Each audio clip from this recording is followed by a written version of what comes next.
오늘 특별히 대구에서 자주 오시지 되게 너무 좋습니다. 인규 형제님이 저희가 계속 이 사진으로 봤었던 근데 더 놀라운 사진은 사진인에서 본 그 복장을 그대로 하고 오셔서 또 되게 좋은 것 같아요.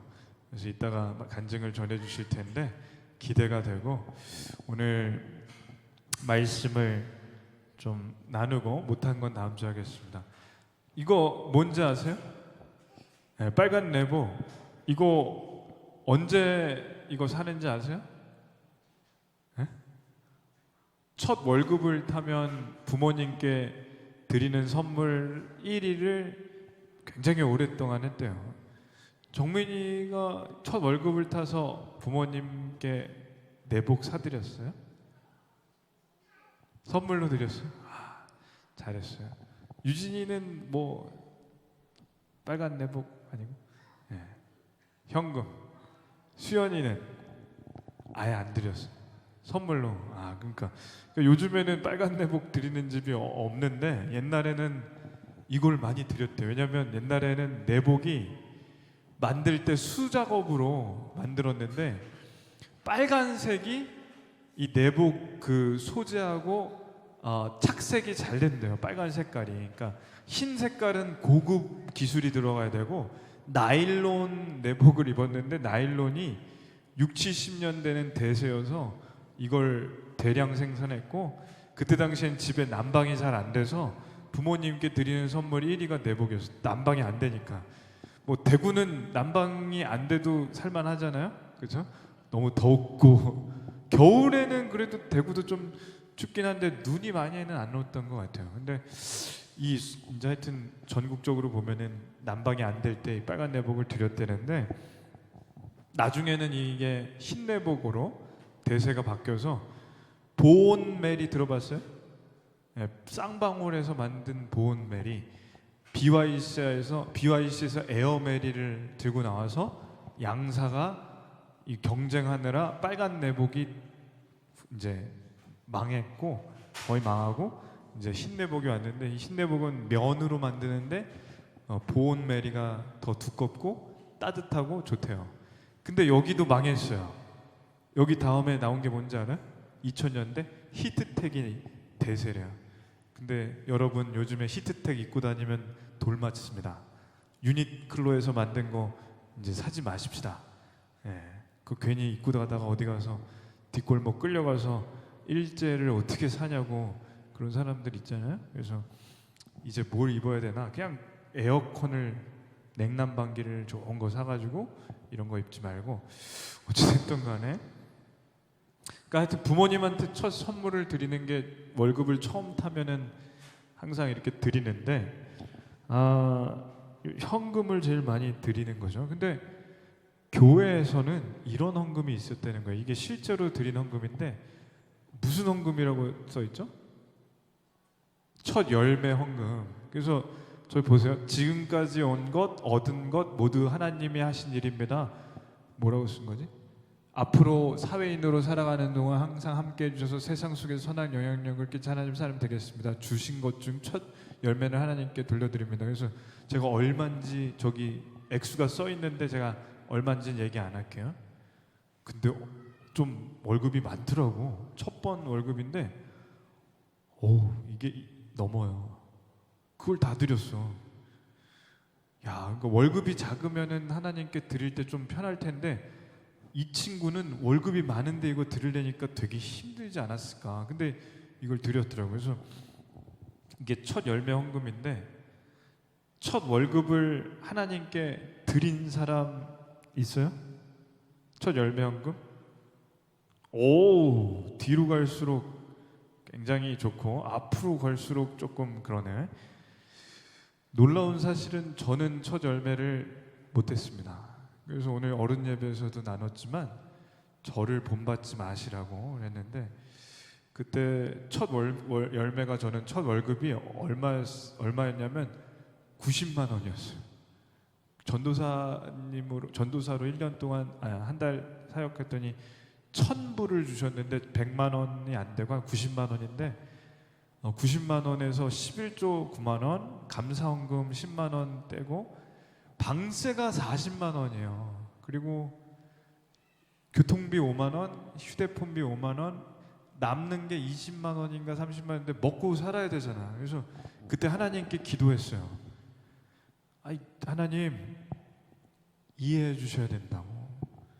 20만 원 남는데 이거 다 드리기가 참 빡빡하고 방세를 밀릴 수는 없지 않습니까? 근데 나중에 생각하니까 지나고 보니까 좀 마음에 걸리는 거예요. 하나님께 첫 열매를 드리지 않은 전도사였고 나중에 목사가 되니까 지금 이미 13년이 지나가 버렸는데 지금 사례비를 받거나 돈을 벌면 이건 첫 열매가 아니니까 첫 열매는 처음 받는 열매니까 한 번밖에 없어서 지나가 버려서 이제 복구할 길이 없는 거죠. 근데 이게 사실은 굉장히 오해를 많이 하는 헌금이에요. 왜냐하면 보세요. 교회 안에 헌금의 종류가 정말 많아요. 11조, 주일 헌금, 뭐 건축 헌금, 뭐 선교 헌금, 여러 헌금이 많잖아요. 우리는 특별히 NG, 넥스트도 이렇게 후원하고 하여튼 여러 헌금이 많는데 거기다가 처음 받는 열매라고 그것까지 하나님이 달라고 하시면, 그러니까 이건 제가 실제로 들은 건데 뭐라고 하냐면 아니 안 그래도 헌금이 이렇게 많은데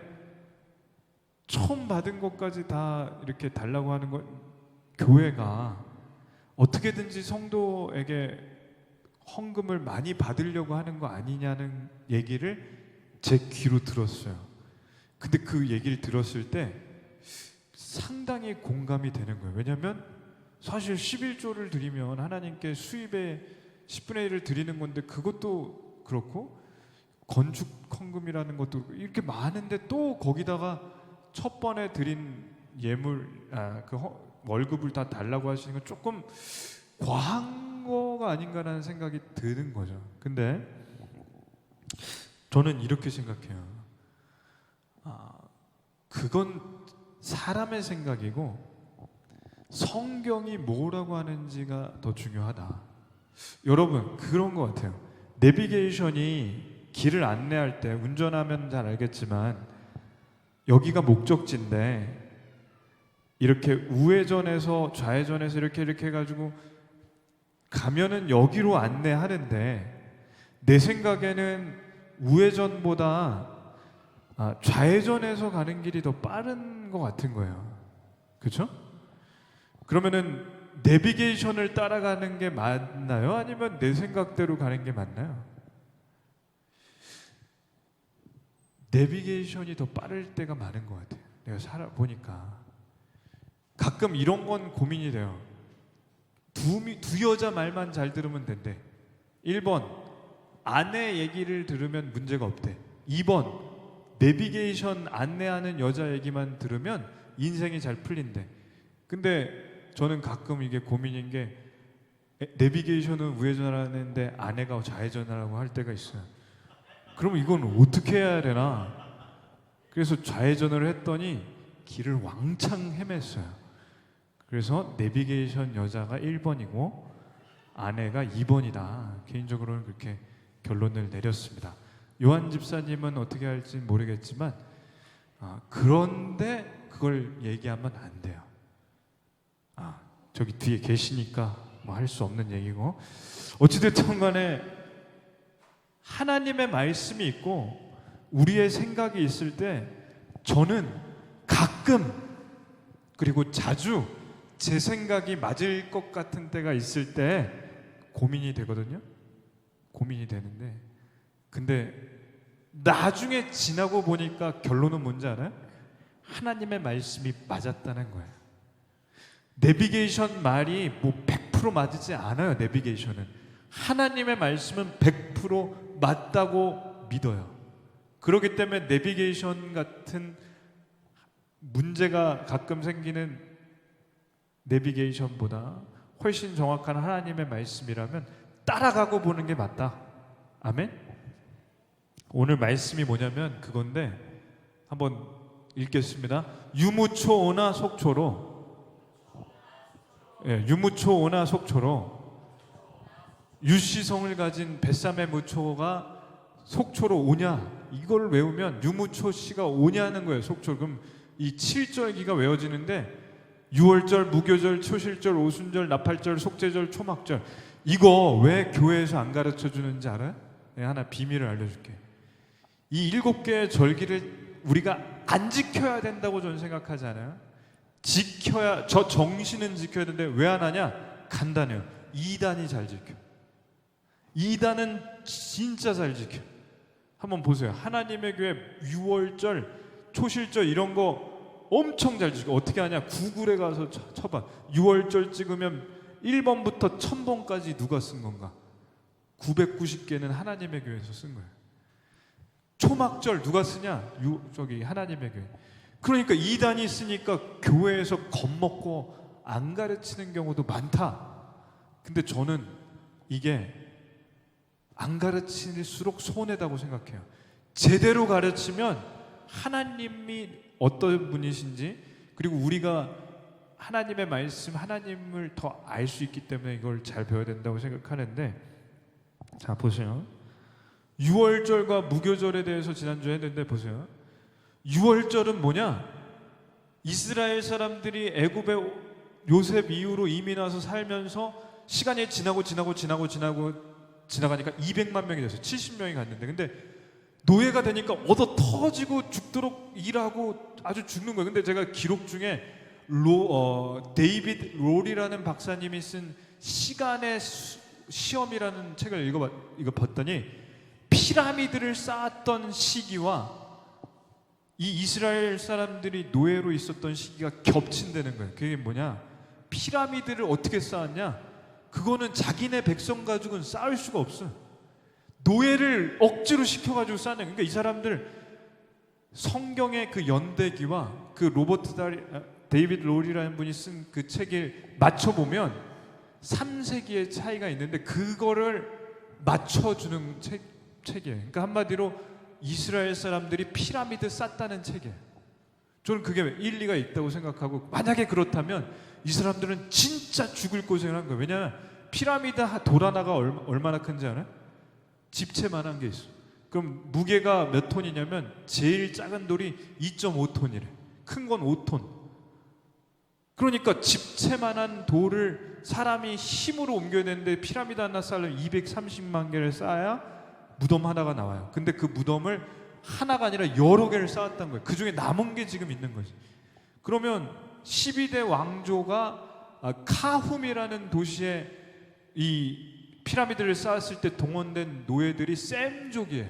셈족은 이스라엘. 그럼 뭐냐? 이 사람들은 피라미드 쌓다가 죽는 거예요. 죽는 거.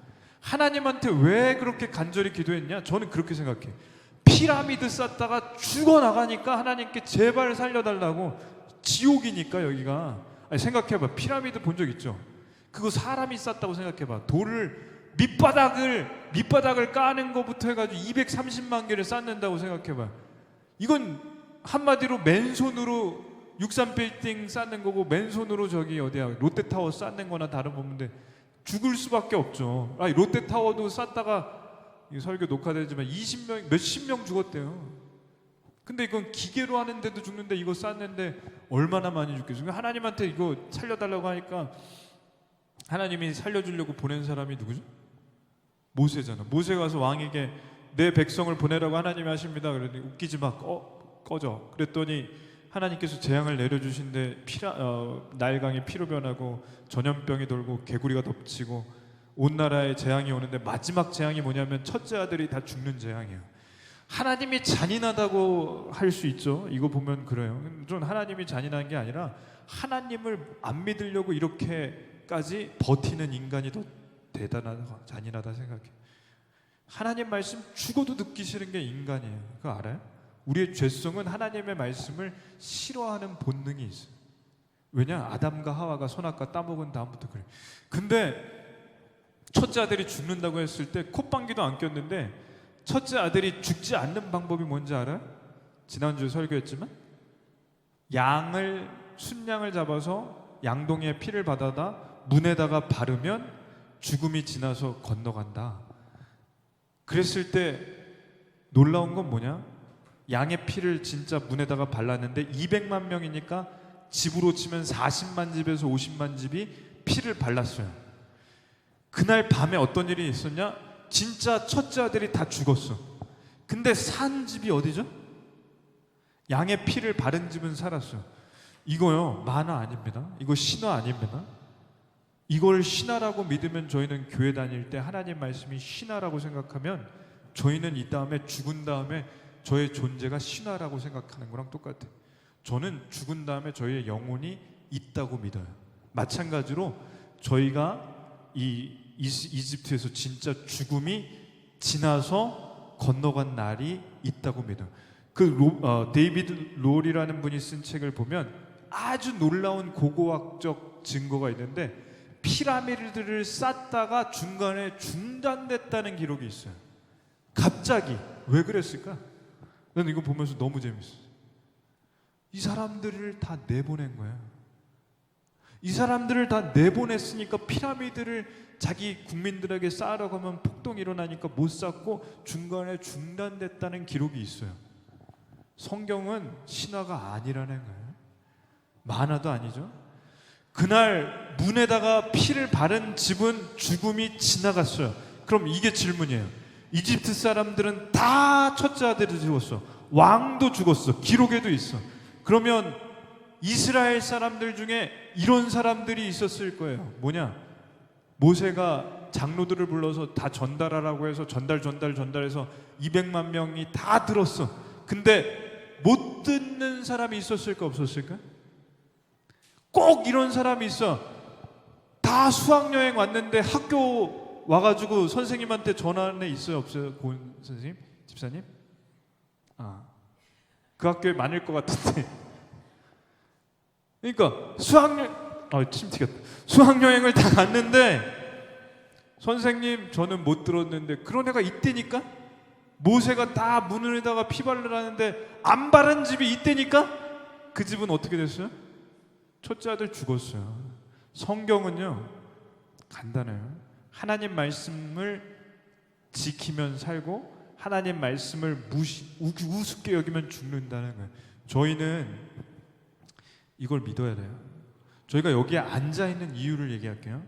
하나님의 말씀을 지키면 살고 하나님의 말씀을 무시하면 그냥 아무것도 아닌 걸로 우습게 여기면 죽는다고 믿기 때문에 이 자리에 있는 거예요. 아멘? 아멘? 진짜 믿는다면 이 자리에 있는 게 맞아요. 저 왕은 안 믿었어요. 자기 아들 죽었어요. 그래서 이날 죽음이 지나서 건너간 날을 지키라고 했어요. 언제까지? 영원히. 그래서 지키는 게 유월절, 넘을유 건널월 절기절에서 죽음이 넘어서 건너간 날. 영어로는 패스오버, 패스 지나가다, 오버 넘어가다, 데스 죽음이 지나서 넘어간 날이 유월절이에요. 이날 왕이 나가라고 했어. 그래서 이 백성들이 나오는데 영화를 봤더니 이 이집트 사람들이 침뱉더라고. 너네 때문에 우리 아들이 다 죽었다고. 돌 던지고. 근데 이 사람들이 맞으면서 나올 때 뭘 가지고 나왔냐? 옷가지하고 귀중품을 가지고 금하고 은부치들을 가지고 나왔어. 근데 그때 먹을 것도 가지고 나왔어. 뭐 가지고 나왔다고요? 어저께 양을 잡은 다음에 구웠던 양고기, 나물이 있었는데 양념을 할 시간이 없어서 그냥 가지고 나온 쓴나물, 그리고 빵을 발효시키는 누룩. 지금으로 하면 이스트를 넣어야 파리바게트에서 빠는 빵이 아니지. 파는 빵이 맛있는데 이 누룩을 넣지 못해서 맛없는 무교병, 없을무 사킬교 떡병. 그래서 빵이 젖빵인데 누룩이 안 들어갔으니까 세상에 먹는 빵 중에 제일 맛없는 빵이 이 빵이에요. 아무 맛도 안 나. 근데 이 사람들이 나와서 이걸 먹는 거예요. 지금도 먹어요. 올해 3달 전에도 먹었어. 6월절에 3,500년째 먹고 있으니까 4월 19일에. 근데 이 사람들이 먹을 때 보세요. 주인이 주는 배급해 주는 거 먹을 때 눈치 보면서 먹어요. 주인이 부르면 먹다가도 나가야 돼. 근데 이 사람들이 여기에서 나와가지고 이거 먹을 때 정말 맛없는 빵 먹고 정말 맛없는 쓴나물 먹는데 이게 좋아요? 아니면 이 안에서 이 지옥 같은 데서 피라미드 싸면서 배급받는 게 좋아요? 아, 이분들 대화가 안 되네. 아니, 지옥 같은 땅에서 일하면서 얻어 터져가면서 먹는 게 좋아요? 아니면은 나와서 이거 먹는 게 나아요? 예, 이거 먹는 게 나은 거예요. 그래서 이 날이 뭐냐? 유월절, 이 빵을 먹는 일주일을 지켜라 했는데 그게 무교절. 그래서 유월절과 무교절은 쌍둥이 절기고, 이 날은 하나님께서 죽으면서 건져주신 날, 지옥 같은 애굽 땅에서 광복절을 허락하신 날이에요. 그래서 유월절은 다른 말로 하면 저는 광복절이라고 생각해요. 그래서 이 땅에서 나왔는데, 이 영화 보면은 쇼생크 탈출에 그 모건 프리만이 40년 동안 감옥에 갇혀 있다 나왔는데, 이 사람이 식료품 가게에 취직해서 뭐 하는지 알아? 팔다가 이렇게 가가지고 주인한테, 그 이 식당, 아니 이 식료품 가게 매니저한테 화장실 가도 돼요? 그리고 3시간 있다 화장실 가도 돼요? 그러니까 그 매니저가 와서 오라고 한 다음에 왜 물어보냐고, 물어보지 말라고. 근데 이분이 집에 가서 한 대사가 있어요. 뭐라고 하냐면, 나는 그러고 보니 40년 동안 하루도 빼놓지 않고 화장실을 가도 되냐고 물어왔었다. 근데 이제는 더 이상 안 물어봐도 된다. 처음엔 불안했는데 나는 지금 자유를 만끽하고 있다. 사람은 자유라는 게 얼마나 귀한지 별거 아니지만, 이게 속된 말로 싸고 싶을 때 싸는 것, 그게 자유예요. 속되지 않아요. 내가 화장실 가고 싶을 때 가는 게 자유예요. 먹고 싶을 때 먹고 안 먹고 싶을 때 안 먹는 게 자유예요. 여기 뭐 유진이가 요즘에 뭐죠? 운동 한다고 하는데, 운동하고 싶을 때 하는 게 자유고, 또 운동하고 싶지 않을 때 끊는 것도 자유예요. 끊으라는 뜻은 아니고 그게 자유라는 거예요. 우리가 자유라는 말이 어렵지만 사실은 자유는 어려운 게 아니에요. 하고 싶은 걸 할 수 있는 게 자유예요. 그러니까 이 사람처럼 평생 노예로 살았던 사람에게 아무리 사마귀에서 간이 화장실을 만들었지라도 거기 가서 볼일 보고 싶을 때 보는 게 자유라고 하는 거고, 아무리 맛없는 음식이라도 자기가 먹고 싶을 때 먹는 게 자유라는 거지. 그래서 유월절을 하나님께서 허락하셨던 거예요. 그러면 이게 유월절이고 무교절이 이런데, 초실절이 뭐냐? 또 한번 외우겠습니다. 유무초나 속초로. 그러니까 유월절 무교절 지난 다음에 바로 다음 날이 초실절인데, 이 날은 뭐냐면 처음 초 열매 실 절기절에서 처음 얻은 열매가 초실절이야. 뭐냐면 이런 거야. 이제 해방이 돼서 어디로 가냐? 가나안 땅으로 들어갈 건데, 가나안 땅에 들어가면 하나님께서 뭘 주시냐? 땅을 주세요. 땅을 주시면 거기에 보리랑 밀을 심어요. 심으면 때가 되면 거둬요. 언제 걷냐? 4월 달에 보리를 걷고 6월 초쯤에 우리 시간으로 밀을 거둬요. 그러면 이 얘기예요. 이게 뭐냐? 너희가 곡물을 거둘 때 첫 이삭 한 단을 제사장에 가져와라. 그러면 제사장이 동쪽에 한번 흔들고, 서쪽에 한번 흔들고, 남쪽에 한번 흔들고, 북쪽에 한번 흔들면서 하나님께 감사하다고 하는 날이 초실절이에요. 이게 뭐냐? 보세요. 이제까지 지옥 같은 애굽에서 살았다가 살아났죠. 가나안 땅에 들어갔더니 하나님이 땅을 주셨죠. 그 땅에서 이 씨앗을 뿌렸는데 열매를 얻은 거예요. 대표적인 게 보리하고 밀이에요. 물론 우리가 다른 것도 얻어요. 대추도 얻고 자두도 얻고 수박도 얻고 다 얻는데, 그 중에서 가장 대표되는 거는 주식은 보리 그리고 밀이었어요.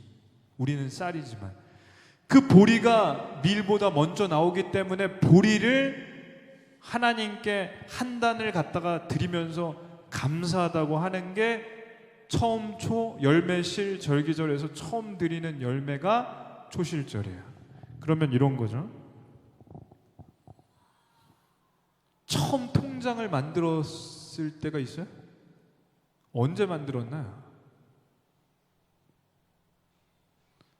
수연이 언제 만들었어? 처음 학생 때?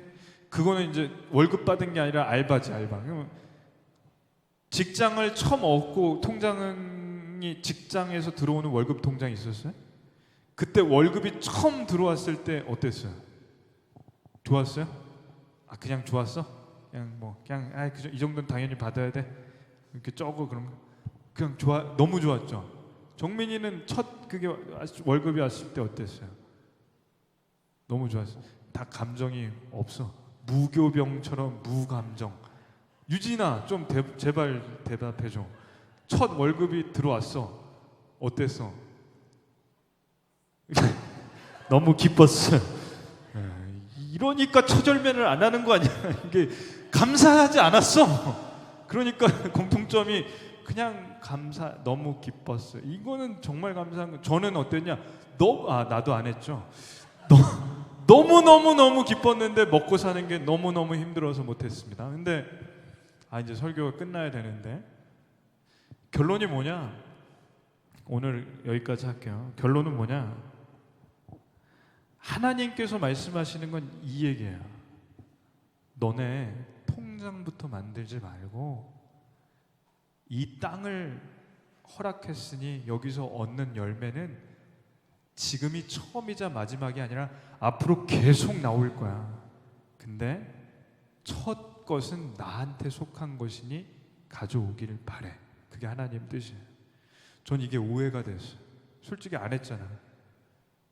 이거 다음에 다른 내용들이 지금 대예배 때 했는데 이거 다음 주에 해야겠다. 근데 결론은 뭐냐?